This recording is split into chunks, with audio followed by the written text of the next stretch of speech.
Are you guys ready for a 392 that makes your dreams come true? We're going to walk you around one of the most beautiful, badass rigs that we happen to have built at Exodus 4x4 and show you what you can do to your factory 392.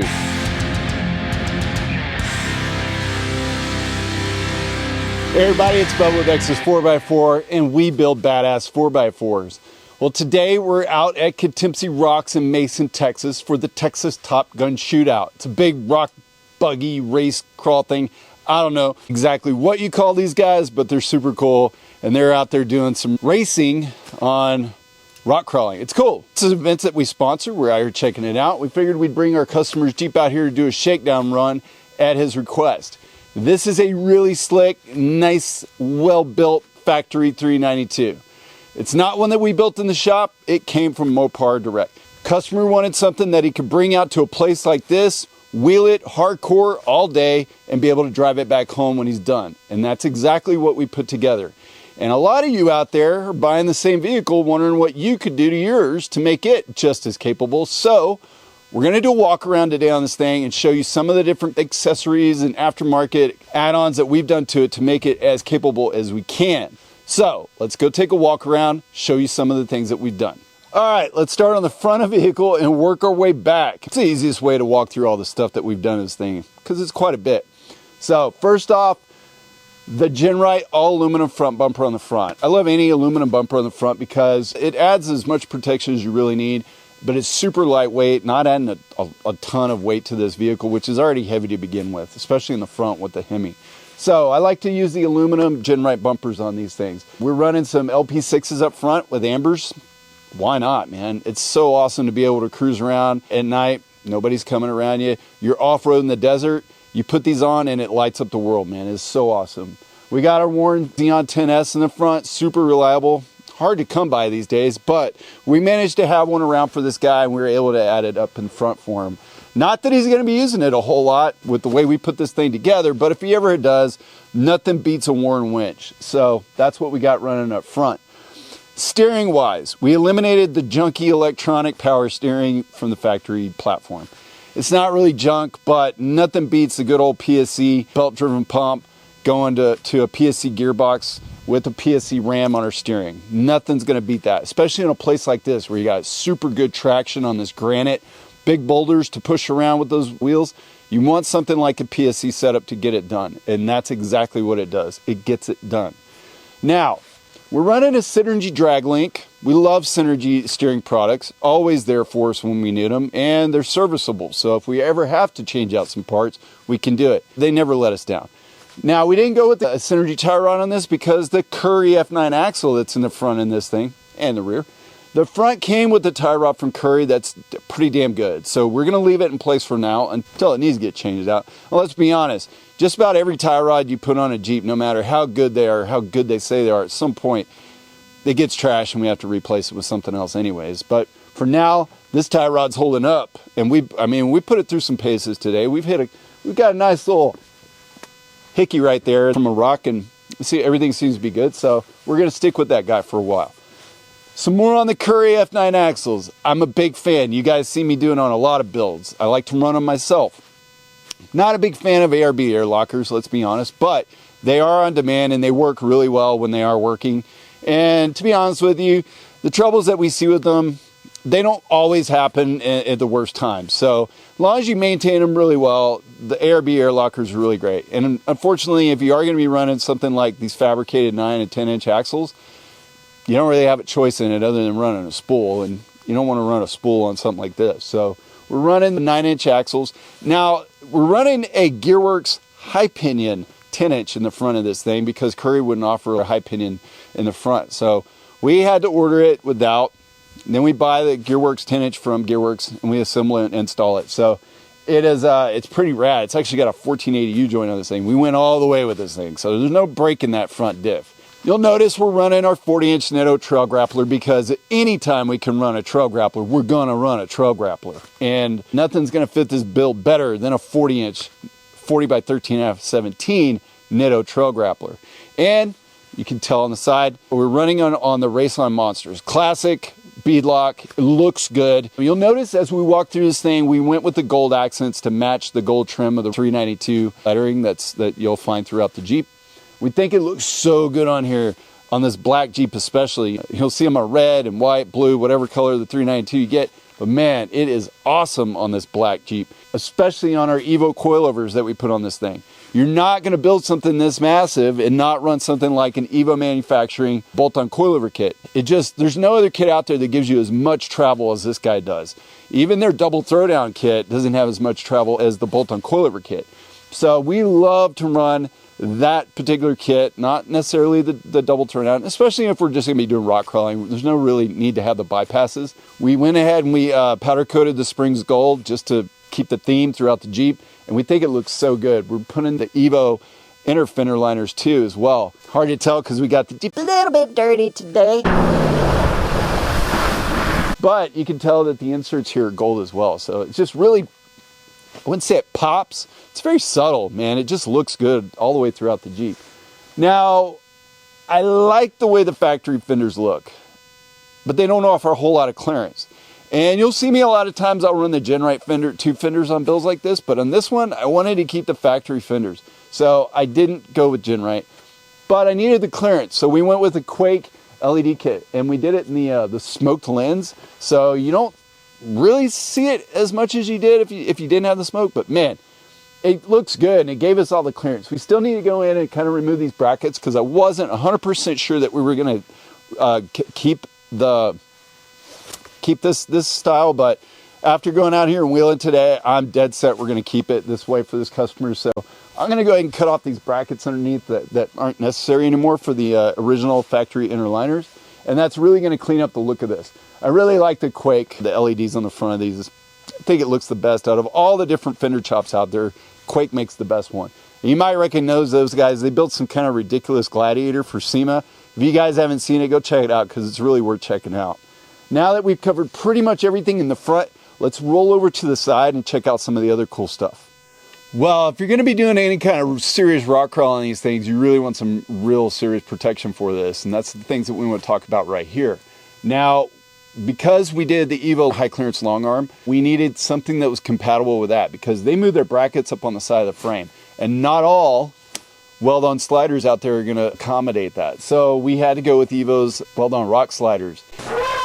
And I'm so glad we did because, man, do they look good. They have a little step that's integrated on top. That's always nice, especially for those cowboys that like to jump on the side of their buddy's Jeep when they're out rock crawling and dude's getting a little tipsy. You'll see guys jump up on the side and they'll try and rock it to keep it down and keep him in traction. Safest place is in the Jeep. Oh shit. Oh, son of a bitch. Maybe not.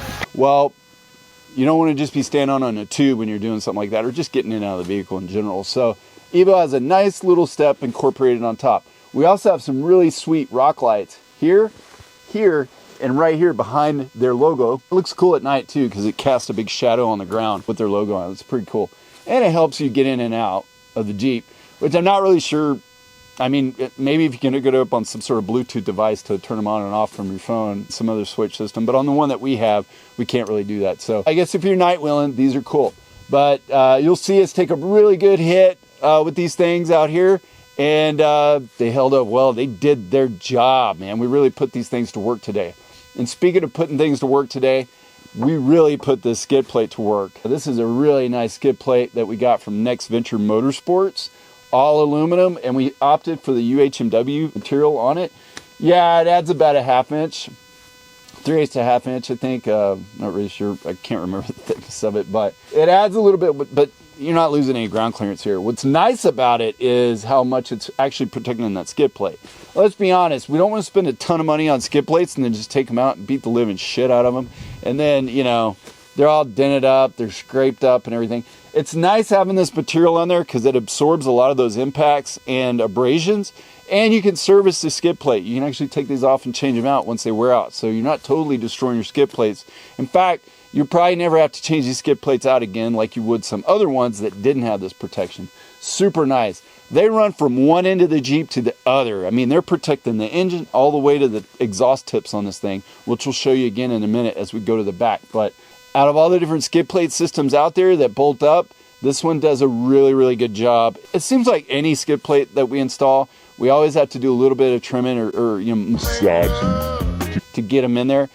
These weren't that bad. These actually went in fairly easy and straightforward. So they're really doing a good job. I had some people note that because the factory exhaust kind of hangs down here, that skid plate was going to be a problem. Not really. I mean, we've been out here today going over a lot of stuff with this thing. I mean, and this is some serious rock crawling out here, guys. And we've been doing some stuff. Took a couple of hits on here, but really it wasn't anything that held us up on any obstacles.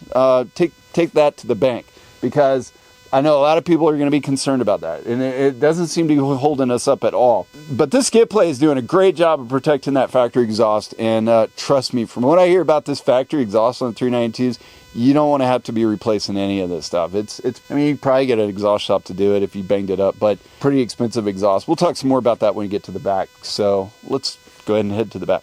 All right, now in the back, there's not a whole lot going on that we haven't talked about already as far as this skid plate goes, but I wanted to show you guys how that Next Venture skid plate comes back here and really protects the exhaust. It comes out underneath and back up, and it's protecting your exhaust tips right here. Look, on both sides, we took a couple of hits today. I heard them, but it was never anything that kept us from getting up and over an obstacle or getting, I mean, most of the time you think, okay, you're going up an obstacle, you're going to drag the back.